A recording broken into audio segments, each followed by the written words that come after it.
All right. Let's see. Make sure we get everything right here. Are we live? Yes, we are live. Hello, hello, hello. This is Willie Cartwright with From Save to Sane.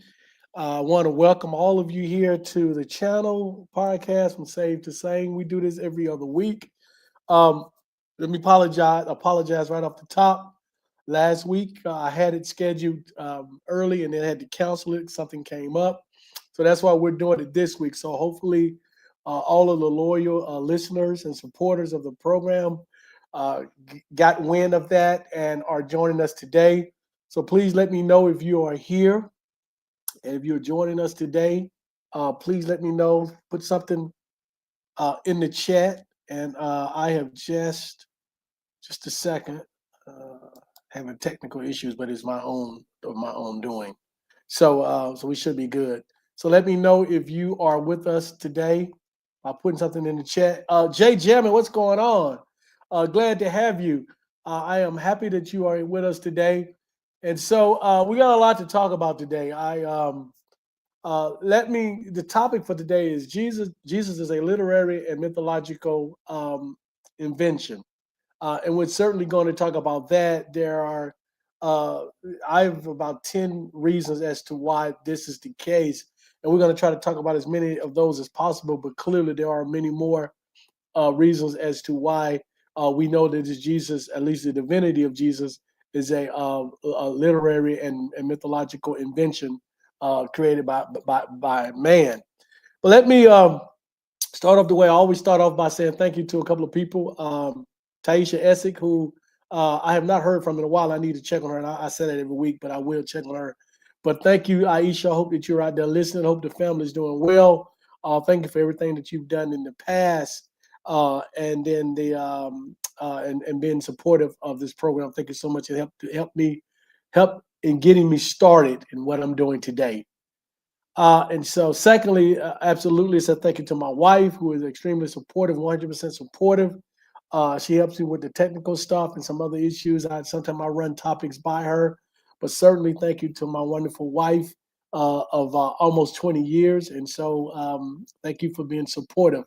And then, most importantly, thank all of you, all of the listeners, all of the people who support this program, this podcast, join us every day or catch the rebroadcast. I certainly appreciate that.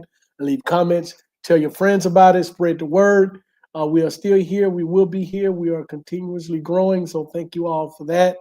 And tell your friends and tell your enemies about this show. So so let's get into it today. So I already talked about the topic, but I want to hit on a couple of things before we get deep into the topic. One of them is going to be sort of how I got to this topic, how we got to this topic, and that's a story behind that story that sort of um, is related to what we're going to be talking about, and that's based on a friend of mine. But I also want to talk about something that unfortunately happened today, but is relevant in the space that we are in. And so, those of you who are familiar with Charlie Kirk, if you're not, then we'll tell you quite really briefly. Charlie Kirk was a young, I think he was 31 years old. He was a right wing, I consider him to be a Christian nationalist. He was a certainly far right wing evangelical Christian nationalist. He was sort of branded himself on being political, but there was social elements to a lot of his commentary. He was a broadcaster commentary, had his own program, had his own show, did a lot of speaking engagements where he talked about um, uh, Christianity and the influence. He encouraged young people for Christian values, which on the surface does not sound like a necessarily a bad thing. But there was also he also espoused some hate rhetoric toward women, toward minorities, toward Jews, and all of that is chronicled and documented for any of you who listen to this later and want to come on and challenge us on that. It is not. It is well known. Some of the stuff that Charlie Kirk espoused. Anyway, Charlie Kirk was speaking at a school in Utah, a University of Utah, and he was tragically shot and killed earlier today.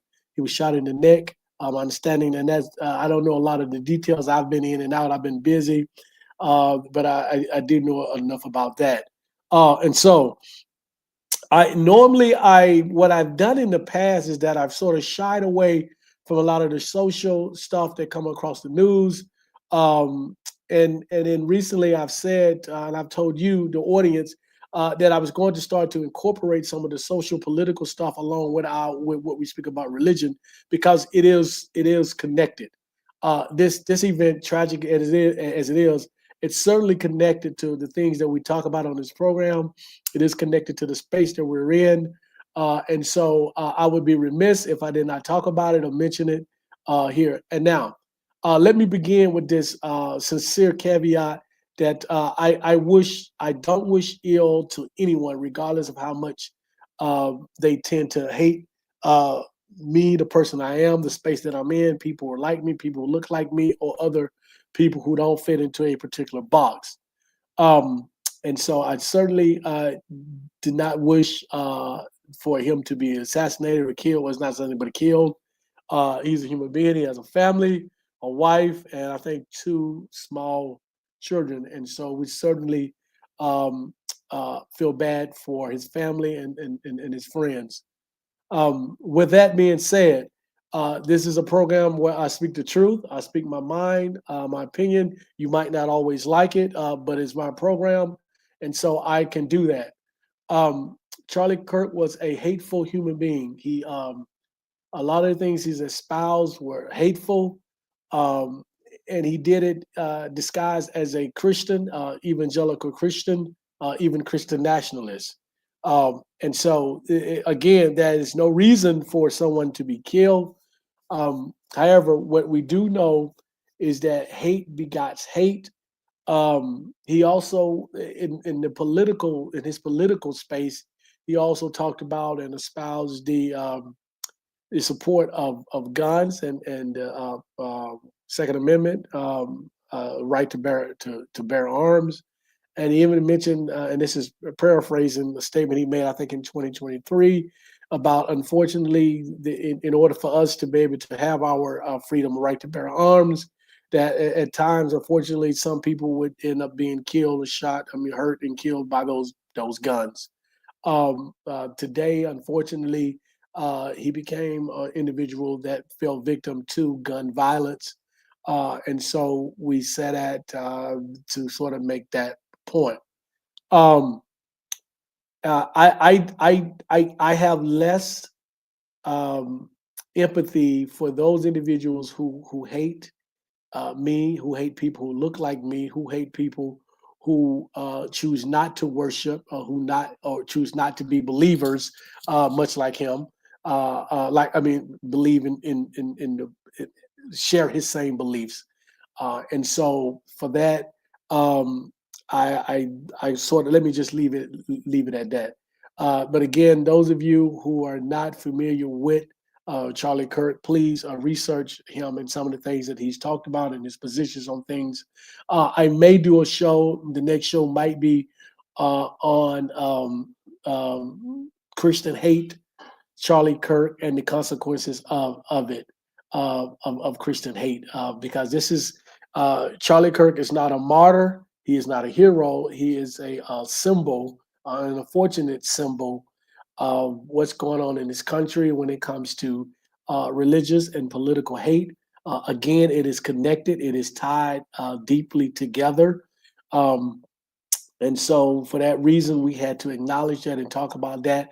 And I am open to continuing to discuss what happened to Mr. Kirk on this show today and certainly in the future. So, those of you who are on here who are listening to me who care to share your comment, then we can certainly discuss that. Um, but I appreciate those of you who are on here, Jay Jamin and others. Again, you're free to send me your comments and we will discuss those things. But as far as today's topic, what we had planned for today, 10 reasons for, I'm sorry, Jesus is a literary and mythological invention, and I have 10, at least 10 reasons as to why that is. So we will get to that shortly. But I wanted to, as I always do, sort of give you a background as to um, what what brought this topic on along. And so I have a friend, and I might have mentioned him before. He's deeply devout. He had fashioned himself as a minister. He's done some preaching, but he really spoke online a lot about his faith, how deep his faith was. A few years ago, unfortunately, he suffered a stroke, a number of strokes, I think, and some other ailments that left him in a coma. This was really brought on by a lot of stress. He had been homeless. He had been living in a car without none of his friends knew. Once we found out what was going on, all his friends sort of rallied to help him out, to give him a lot of support, and his family, wonderful, wonderful wife and 4 kids. Um, he made a recovery, almost a full recovery, after being comatose, and really people thinking that he was not going to make it. Uh, of course, like most devout people do, most Christians, the first thing they did obviously was to give God all the credit, that it was a miracle that God had put him through. Um, Recently, and so this was a couple of years ago, he came out of that because he had been an entrepreneur. He had lost his job. He had found work. And so as of maybe 18 months ago, everything seemed to be on the up and up. He's back working. He was not an entrepreneur, but he was back doing meaningful work in the space in his chosen profession. Had a place to live, and so forth and so on. Was doing fine. Recently, he this was it was not a full time job; it was a contracting job, and so the contracting job was coming to an end with no prospect for future employment. And so now he's running the risk of losing his house again, or losing wherever he's living again, and becoming homeless all over again, with the stress and everything that goes along with that. And so recently, he's been sending me text messages uh, from my standpoint, which looks like him questioning his faith. So when I ask him about this or challenge him on this, is his defense is, well, I'm not questioning my faith, 'cause I believe in God. What I'm doing, and this is sort of paraphrasing what he has said, what he's been saying, is what he's doing is that he realized that he has viewed God incorrectly, and that God is not about blessings. God is not about miracles. God exists whether or not he shows up for him as he is a devout follower of Jesus Christ and God, and he's been espousing this since an early age of maybe 6 or 7. Um, but it is not God's job necessarily to show up for him in his time of need. It is not God's job to bless him. And so he feels like that first, the church has lied to him by telling him that, or implying that if you do good things and you serve God, that God will somehow bless you and reward you. He's come to the conclusion that that is not correct, and that has not been correct, and that the church was lying. And then he goes on further to say that his interpretation or his belief as to the way God works and operates has been completely incorrect, and that God owes him absolutely nothing, so forth and so on. And so I believe that this is an attempt to uh, shield God from not being loving to those who are, in the case this person, who is extremely devout to him. It is a way, in my opinion, to shield God from not showing up when he needs them. It is a way, in my opinion, for him to shield God from not answering his prayers when he most need them to be. And so what I think has happened, as I always talk about the relationship between the parallels, I should say, between baseball and a belief system, is that a baseball player, if he goes 3 for 10, he and does this for about 20 years, he is a Hall of Famer. People seem to forget the 7 times that he did not get a hit, and they focus on the 3 times that he did get a hit.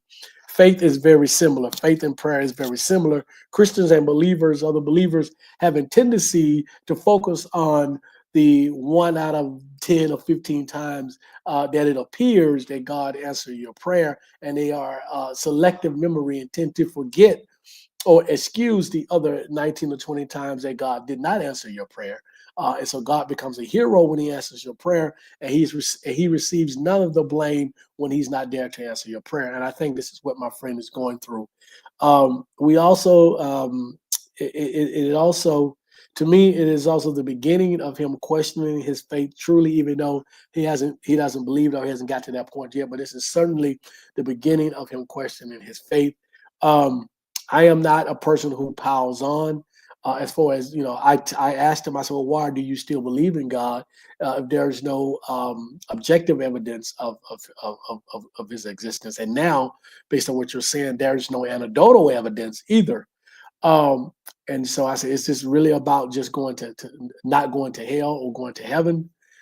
He says, "No, it's not about that." And so he really doesn't know. So so I said that to say, in relationship to today's topic, we've been indoctrinated to believe in this mythology from birth, and part of the defense and part of this belief system is the fact that there are defenses set up that we cannot question, and even questioning it is viewed as being demonic or wrong.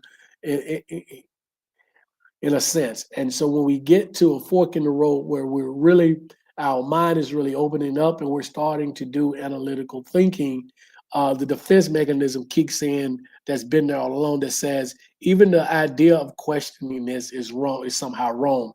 And so we do mental gymnastics in an attempt to defend the indefensible. In the case of my friend, he is trying to defend the indefensible. But I think that it's just a matter of time before he decides to go deeper and really ask those questions. I don't know where it's going to lead him, but I told him I'm here for him, not only from a standpoint of bouncing this off the wall from someone who's not a believer from a religious standpoint of faith standpoint, but here as a friend from a pragmatic standpoint or practical standpoint, if there's something that he needs that I can help him with. Physical or any other way. And so that's kind of how we got to this topic. And so I said I wanted to talk about these things. And I recently listened to a podcast that talked about some of this stuff. And so I want to begin. I want to go through these things and discuss these things. These things are evidence as to why uh, Jesus, the divinity, right? Um, the divine is a literary and mythological invention. So let's begin with this. Most historians, whether they are theists or anti-theists, whether they're believers or not, believe that a human being fitting the description of Jesus Christ probably existed. When you ask them, even the non-believers, why do you believe this? And the believers, it is not based on evidence. It is not based on evidence outside of the Bible because there is none, and we're going to talk about that as well. But they believe that. As I've said before, I have no issue with believing that maybe a person who fit the physical description, the man description, the human description of Jesus Christ existed. There is still no evidence for it, but I don't have a problem with that's not a hill that I'm going to die on. Let's put it like that, right? However, the divinity, the divine Jesus, the miracle worker, the one that rose from the grave, the one that did all these miracles and is divine, and it is God reincarnated as Jesus as a human. I have a real problem with that because there's absolutely zero evidence for that, and that is part of the religion, that is part of the faith that we're discussing. And so I am not inclined to believe that. Um, so let's get to it. So the first reason, and I just mentioned it, is that the lack of contemporary and historical sources. And so I'm going to read this. Unlike historical figures like Julius Caesar, Jesus left no writings of his own. Uh, of, Additionally, no contemporary, non-biblical eyewitness accounts of his life have survived. Most of what is known about Jesus comes from religious texts written decades after his death by non-eyewitnesses such as the Gospels and and the Apostle Paul.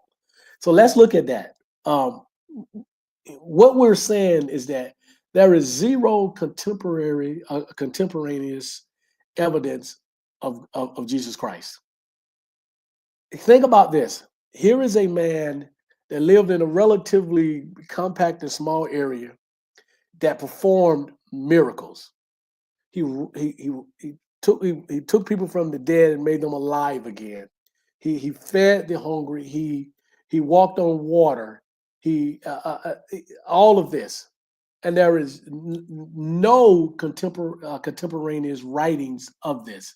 He didn't write anything during the time, and no one during the time wrote anything about him. Also, keep this in mind: there were at least, and this is historical, and this is documented historical facts. There are at least 200 well-known writers and people who documented things, famous who documented things during that time period from a variety of societies. Um, Roman society and Egyptian society and other societies and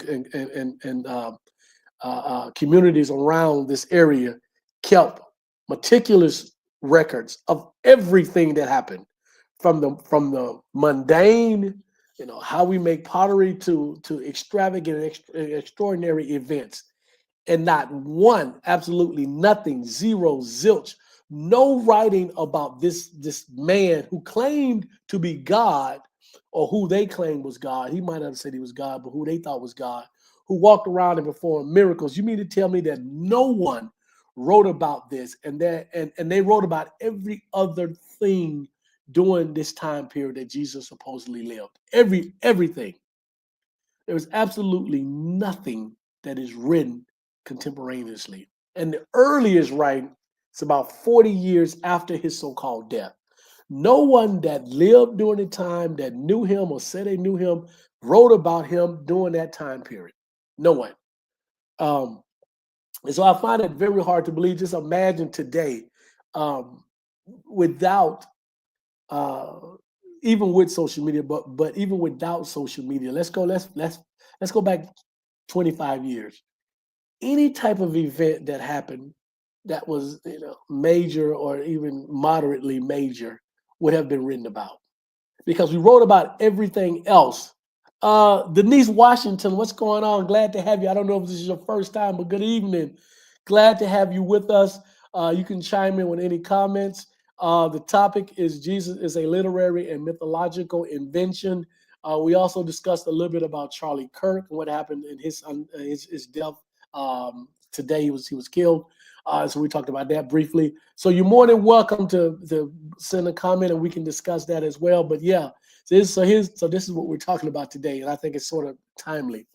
But anyway, that when I started to deconstruct in 2015, I had been aware of this fact that there was no contemporaneous evidence about Jesus.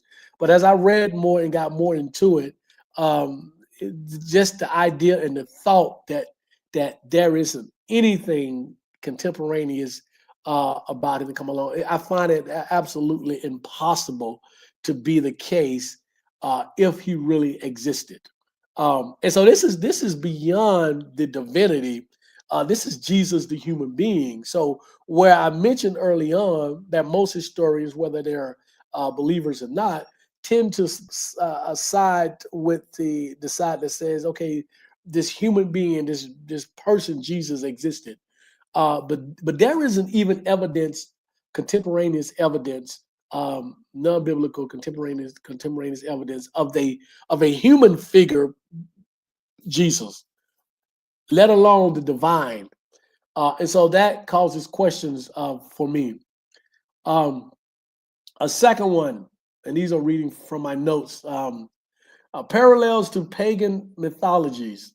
The Jesus story includes themes that echo early pagan mythology, such as the virgin birth, miracles, death, and resurrection. Mythicists argue that the earliest Christians adapted common motifs from dying and rising pagan gods like Osiris, Dionysus,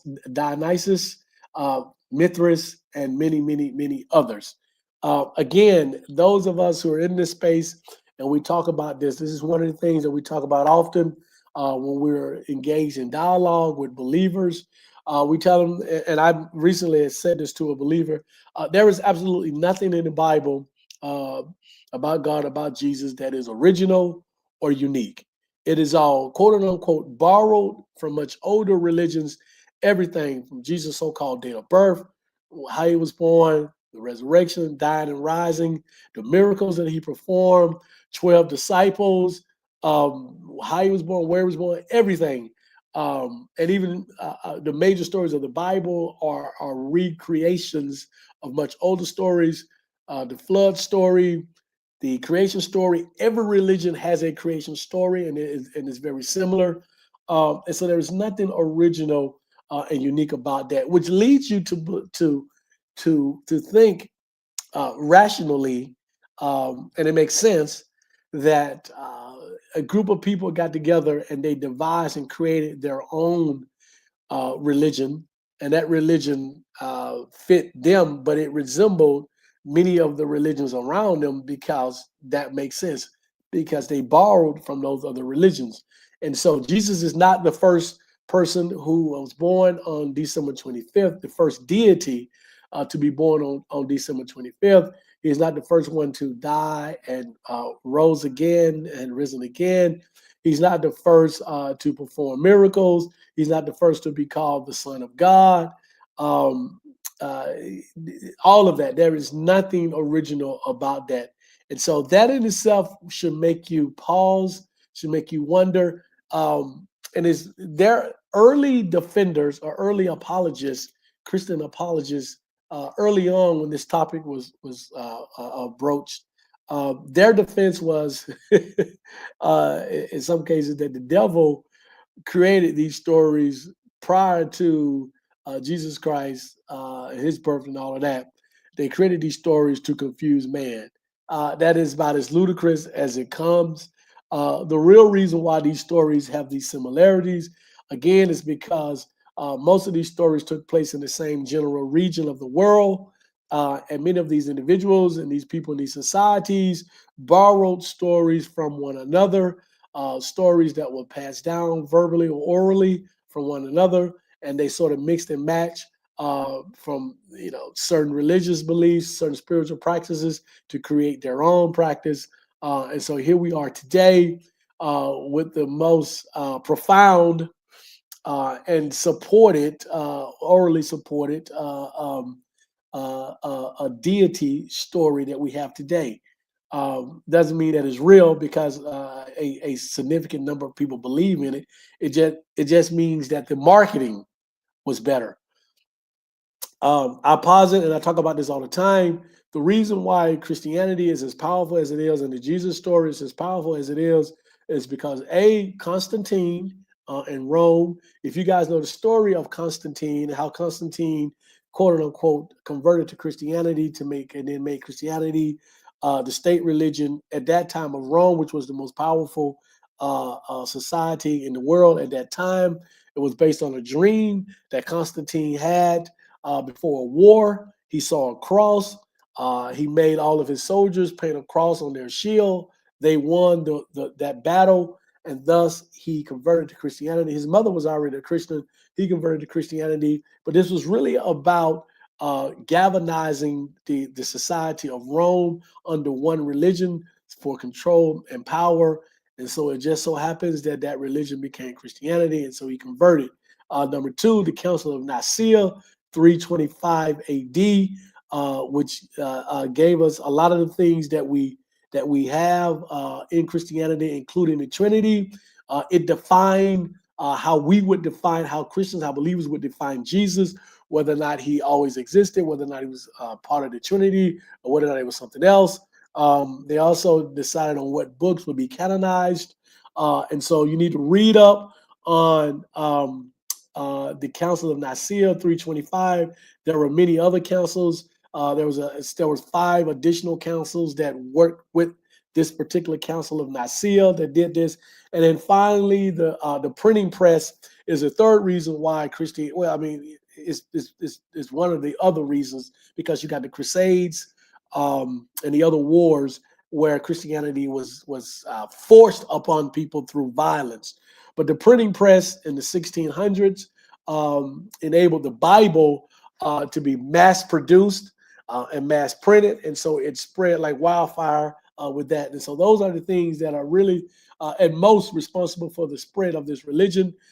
Again, simply because many people believe in it does not make it real, does not make it factual. There was a time in the history of humanity where almost everyone believed that the earth was flat. They also believed that germs were because of some angry god. We believe that Thor and some other gods were responsible for earthquakes and rain and thunder and lightning and all of that. All of that is going by the wayside because we've discovered the natural phenomena behind all of these things. And so there is no need for those gods anymore. We still have this God because people are so indoctrinated in it. And also, the last and final argument that people make for the defense of this God is what is responsible for our existence. And so it's one of those things that God at the gaps is filling in for those individuals who either don't trust the science or have no other explanation. So yeah, Denise, thank you. I'm glad that you joined us. Please subscribe. Hopefully you have, and tell your friends. We do this every other week. I have a religious studies degree as one of my degrees, master's in religious studies. I've taught religious studies classes.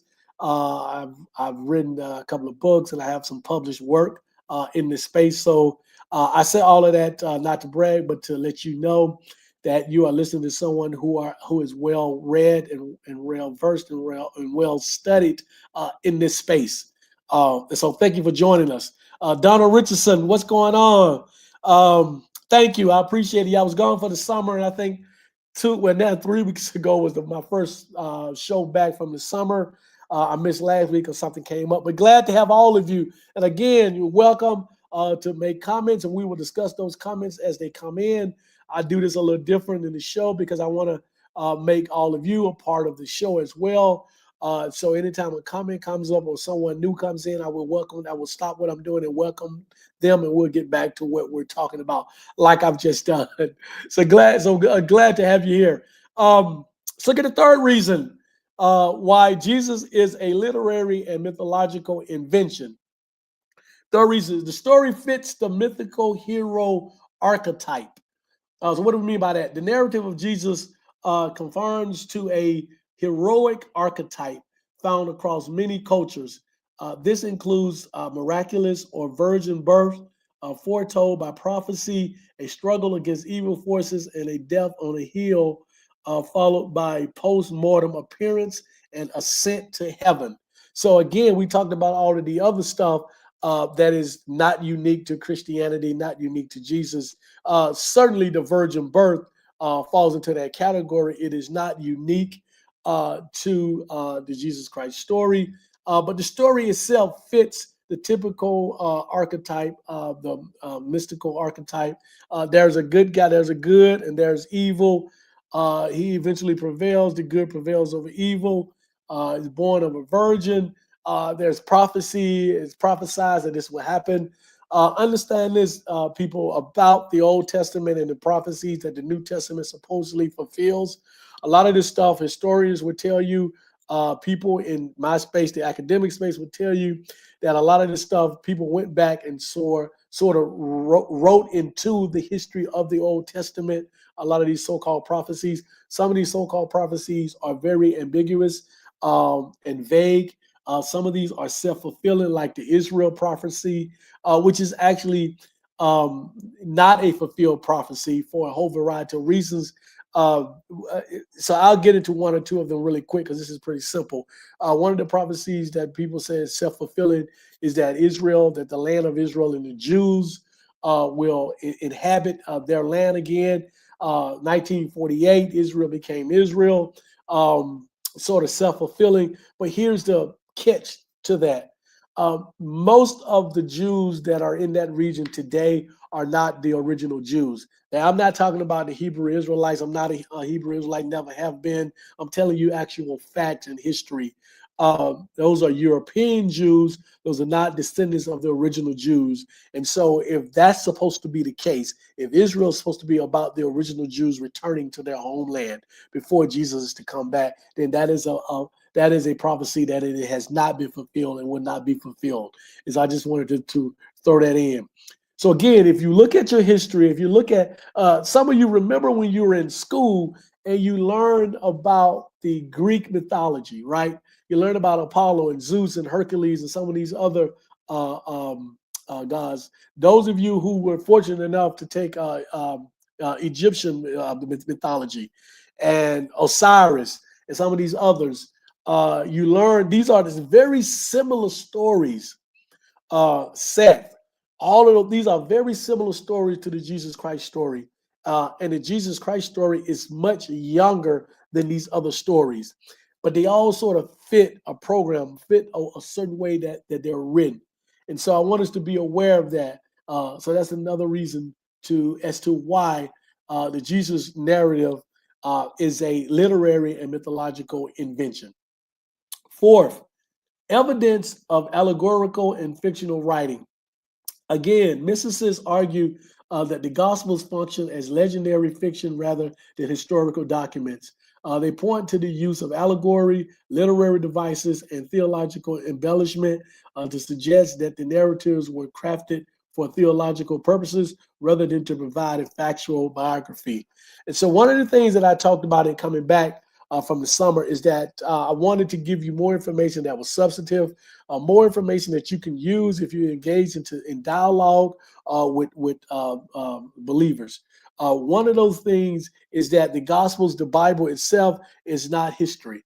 It is not documented history. There is nothing in there that is historical. There are some historical events, but the main stories and the main characters, there is zero history in those in that, and so it's very fictional. If you look at the Gospels, the four Gospels, there are multiple stories as to Jesus' death and his resurrection, his birth. There are multiple stories within the four Gospels. Um, Paul, who many people follow, and Paul is really synonymous with Christianity. He is really the foundation as to why we do have a faith called Christianity. Never talked about the human Jesus. He never talked about Jesus' birth, Jesus' childhood. He talked about Jesus. His understanding of Jesus was totally from a spiritual space. It was about dreams, nothing physical, nothing that he never talked about the birth of Jesus. He never talked about any of that. And so, um, again, it's allegorical. If you ever had a discussion with a believer and you sort of pin them down, what they will concede is that some of the more unbelievable stories are allegory, right? Talking snakes and talking donkeys and flying horses and those kind of things. They know how asinine those things sound if you pushing those as belief, and so they will concede on some of those things, but they're fearful in conceding to other things that are just as asinine, like the virgin birth, like God creating a man and then taking a man's rib and creating a woman, because they understand that if they start to do that, it's like pulling an onion. Once you start peeling back the layers of the onion, you realize that nothing is there.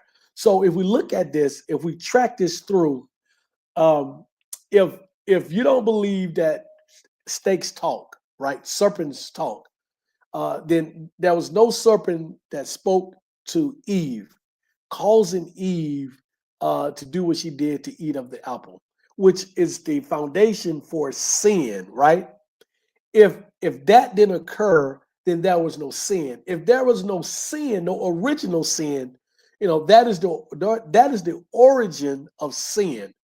If there was no origin of sin, then there would be no need for Jesus Christ to come here as a human and be killed and resurrected. And if there was no need for Jesus to come here and be killed and resurrected, then there is no Christianity, there is no Jesus Christ. And so you understand why many Christians are reluctant to go that extra mile when they talk about, okay, this is allegory. But when you pin them down, some of the more unbelievable stories, surviving in the belly of a whale for 3 days, that is physically impossible. That can't happen. And so many of those stories, they will concede, okay, yeah, there's allegory. Um, it's symbolic. It was meant to tell a story. But I pushed them. I said, well, what about this? And what about this? And eventually they have to stop because they catch themselves. They know what's coming up. And so, again, many of the stories and the writings are fictional and allegorical, and they fit a certain narrative. Number 5, evolution from a divine figure to a historical person.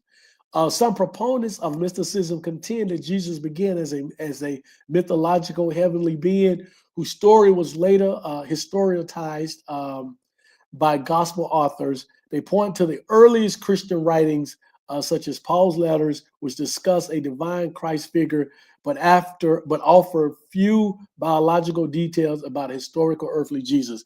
And I just talked about that about Paul. And so, like every other deity story, it starts off with this um, um, acknowledged mythology. What Christianity did, more successful than some of the others, is that it humanized it. It tried to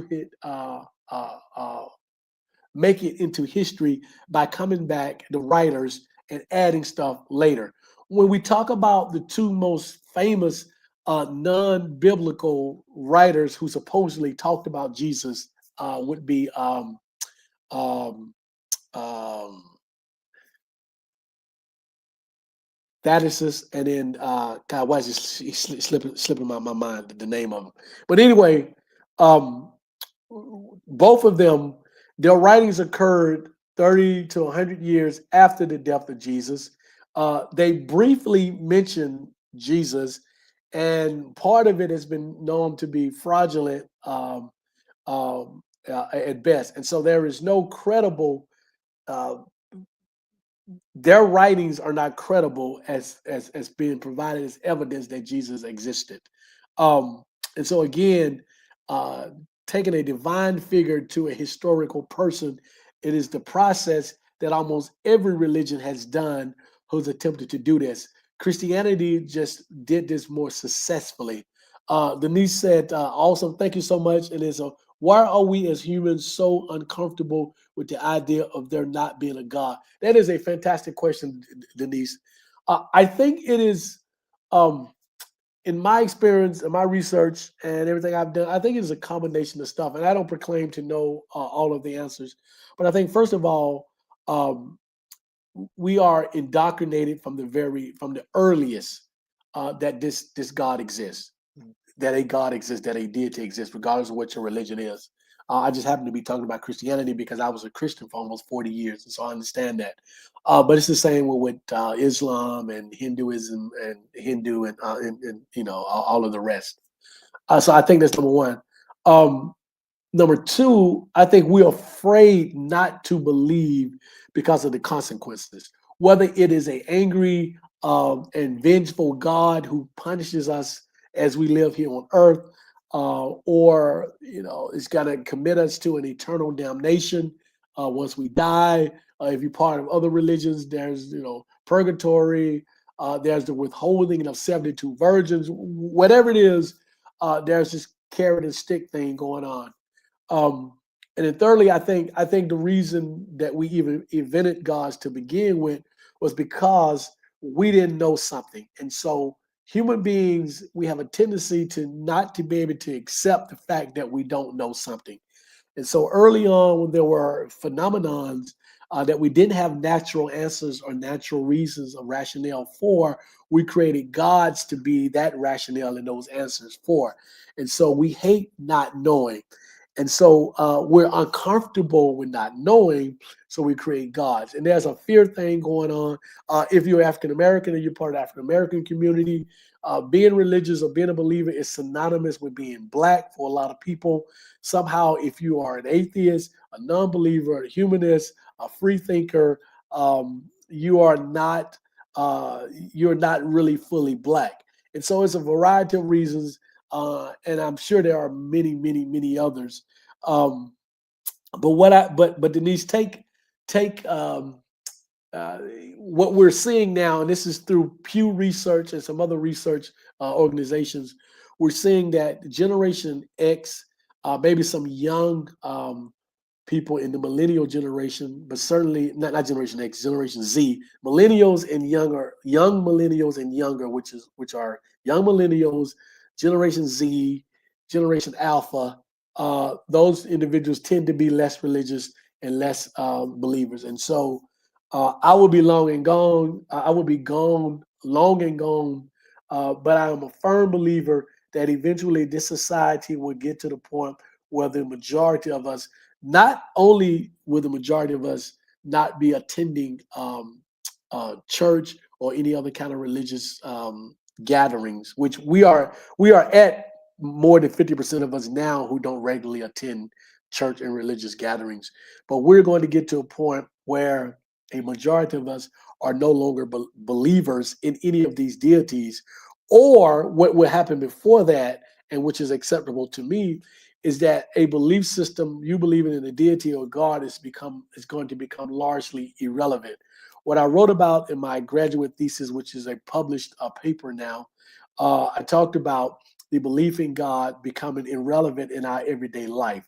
And so people like me who are in this space, not only for public commentary, but for public policy, we understand that it is important that even those who are believers, who are firm believers, devout believers, get to the point where their belief system is irrelevant when it comes to creating public policy. And that's really at the end of the day, if you want to affect um, uh, individual and how they live and their quality of life, we're working really hard to not to alleviate society of religion, although that would be, in my opinion, wonderful. We're number one, we're trying to figure out a way that we all can coexist. Going back to the whole Charlie Kirk thing, we don't know if his murder was based on some of his religious rhetoric or his political rhetoric or a combination of all of it. But we're trying to figure out a way that we all can coexist, believers and non-believers. But also, which I think is even more important, is just as important as us coexisting, is us being in a society that is truly a separation of church and state, where those who, regardless of their religion, is not using their religion to influence public policy. And I think that's where we will hopefully get to that point first. But yeah, Denise, so I hope that in a roundabout way tried to answer some of that. Again, I'm not an expert in that particular area as to why, but just some guesses based on the work that I've done over the last 10 years in this. So, Denise, another question. This is awesome. I love the questions. Why do you think these biblical stories were written if they are not true in any way? For multiple of reasons. There's always the control facet. There's always symbolism in some of these stories. Let's take the one of the more popular biblical stories, the the flood, Noah's Ark and the flood. Symbolically, this is supposed to symbolize Jesus being angry with people and how he punished everyone except a family of eight and two of every animal. What Christians get out of this is, okay, we better be good or God is going to punish all of us. And so if you extrapolate that out to societies, practical societies, it is the same thing as saying we all better obey and act a certain way. And so I think a lot of these stories is about how you want people to act in society. So if you go back to these stories not being really written by any kind of God or even influenced by any kind of God or deity, but actually about from men who were acting on their beliefs their practices, their norms of the time. A lot of the stories that we hear about misogyny of women, the treatment of kids, is really about what was going on in that society at the time. And so we fail to kind of realize that. Why did God not condone slavery? As a matter of fact, why did God not only did he not condone slavery, but he taught the Hebrews about how, instructed them as to how to have slavery, how to have slaves who were not Hebrews, how to make those non-Hebrew slaves become slaves for life. The reason why this was in the Bible, Exodus, is because this was part of the culture at the time. And so this is not, it really was about the writers who lived in the culture at the time. And so this was part of how they wanted people to act and react. And so if you go on again, you talk about how women were basically property. This is what was going on in this society at the time. And so this is not some divine instruction that a lot of people like.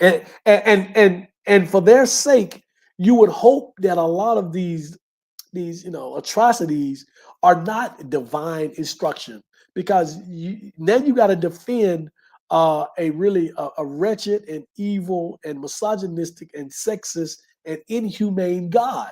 So if I'm a Christian, I would be really saying to people, a lot of this stuff, these atrocities, the way women are treated, the way other people are treated in the Bible, it's not God. It's really man. I mean, that's what they should concede, because it really makes their God look like a psychopath, inhumane, diabolical deity. If you really look at especially a lot of stuff in the Old Testament, I point to a variety of stories. The story of the two bears that God supposedly sent and mauled and killed 42 children because they called a man bald. Why would we worship a God like that, who would send bears to kill 42 children because of that? The story of God killing a man because he did not ejaculate, or he refused to ejaculate in his deceased brother's wife while they were having sex, and instead he ejaculated on the ground, and God killed him for that. So these stories go on and on and on and on and on. As a Christian, I would be like, this is not God. This is what we did. But yet Christians say that the Bible is the infallible word of God, is the inerrant word of God, and it is true through and through. And so that's some of the stuff that we talk about on that. So hopefully that answered that question as well. Where we're number six, arguments from silence in early sources. The earliest surviving Christian sources, the letters of Paul, were written within decades of Jesus' death. However, Paul provides minimum biographical information about Jesus and does not reference his specific miracle or teachings in the same way the latter Gospels do. This argument from silence suggests that Paul was familiar with a divine Christ figure, not a historical person who had recently performed notable public acts. And what Paul was familiar with were his other mythological, spiritual, or religious deities that he had read about, that he was familiar with from that area. And so he created in his mind a divine figure that resembled some of these. So he took bits and pieces from these other divine figures and made it symbolic, and made it to resemble what he and his people would find. Think about this. We always talk about how the god or the deity of a particular country resembles their people. The only exception, again, would be African Americans. We tend, at least up until recently, we tend to worship the images of a white Jesus. And even in Africa, we tend to worship a white Jesus. But if you go to India, their gods, Vishnu, and some of the other gods in Hindu, they are very Indian looking in their presentation. Buddha is very Indian, Asian looking. All of the other gods and deities are the same way. But when we get to Christianity and for African Americans, is that. And so that is a reason for that.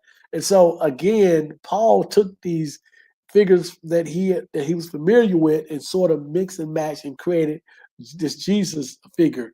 That is the only rational explanation as to why there are similarities in much of the stories about Jesus. 12 disciples, virgin birth, December 25th being birthday, raising people from the dead. None of this stuff is original. None of this stuff is original. And so there is no, so you would think that if this God is who they said this God is, that he or she, it would be original in its creation, original in his story.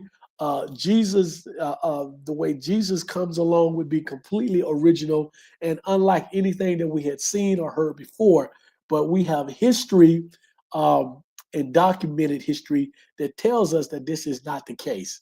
And so we're on number 6. We will there. I have several more, and we will pick back up with those the next time we get together. Send me commentary or comments in the YouTube channel if you want us to discuss and want us to talk about Charlie Kirk, and I will frame it as Christian hate, Charlie Kirk, Christian hate, and the consequences. Especially if it comes out that this person who killed Charlie Kirk today did it for either religious reasons or a combination of the rhetoric, the religious and the political rhetoric that they hear or have heard or hear from Charlie Kirk. And so we will be mindful of that. If not, we will pick back up as to where we started or where we left off with on our 10 reasons why Jesus is a literary and mythological invention. What I encourage you all to do is to read this stuff for yourself. We're in the information age. All of this information is out there. There's books, podcasts, YouTube channels, and programs that you can get this information from. It is no longer hidden. We no longer have to rely on what the pastor or someone in clergy or Sunday school teacher tells us, or our parents or other adults tells us. We can do this research for ourselves. And so those of you who are part of this journey, whether you're at the beginning, you still believe, but you have questions and those questions are not sufficiently answered, or those of you who are all the way on the other side who are outright atheists, as I am becoming more comfortable with defining myself as, this is a community for you. This is a community for all of us to come together and acknowledge and support one another and maybe get our questions answered. Do the research and learn this thing together and feel comfortable with the fact that the world is not going to end because we don't believe. We're no less human. We're no less empathetic. We're no less humane because we don't believe. And I would make the argument that for most of us, that we are more humane because we don't believe. At least that's always been my experience. That has been my personal experience. Last 2 comments. Donna Richardson says, what book do you recommend for starters? Oh, that's a great question. Let's see. Wow. Let me think. It's been so many years. I've read so many things. One of the things, uh, my book, and this is sort of self-promoting, but my book, which is called From Saved to Sane, My Journey Away from Christianity and Why I Think Christianity Has Been Detrimental to the African-American Community, and I don't have it in front of me, but it's on Amazon. Look for Willie O. Cartwright. It's on Amazon. The reason why I will suggest that book, because that book has a combination. It is a easy and quick read, but it has some historical stuff in it. It has some stuff that is anecdotal life experience, and then there's some throw in some academic stuff, some historical stuff, and so you could begin with that. Also, in that book, there are other citations and references to other books that you can get. And when I wrote the book at the time, I was a lot newer in my my deconversion, and so those were some of the earlier books that I had read. And Donna, I'm gonna Donald, I'm gonna make sure that I have some other books. We're going to go back and look at my book and see in the reference section some earlier books. And so when we do this again in 2 weeks, I'll have a more definitive answer for you as to what those books are. But you can always start with my book. I appreciate that. Jay Jammer, thank you. Jay Jammer said, as always, enjoyed the commentary, bro. Willie, thank you so much. I appreciate all of you guys supporting us. We've been doing this now for probably over 3 years, and so certainly appreciate it. Denise said, yes, that bear story is terrible. Denise, a lot of people don't know about that bear story. And so I've told some people, they've been shocked, and I've had to tell them, go and research it yourself. It's in the Old Testament. I can't remember what book it is, but it is in the Old Testament. Donald, thank you so much. Let me know if you get it. Certainly appreciate that. LMA, what's going on? Are you just now coming on? Hopping in late. Yeah, please catch the playback. So we talked about Jesus is a literary and mythological invention. We had about 10 reasons as to why. There's a whole lot more. We stopped at number 6, and we're going to pick back up on that. We also talked about Charlie Kirk. And I might do at least part of a show the next time on Christian hate, Charlie Kirk, and the consequences, which this may be at the end of the day when we get all the information in. This may be what this is about, at least in part. And so we will address that or talk about that. But other than that, I will certainly see you guys in 2 weeks. Take care. Be safe. And recommend people to the channel. Thank you so much.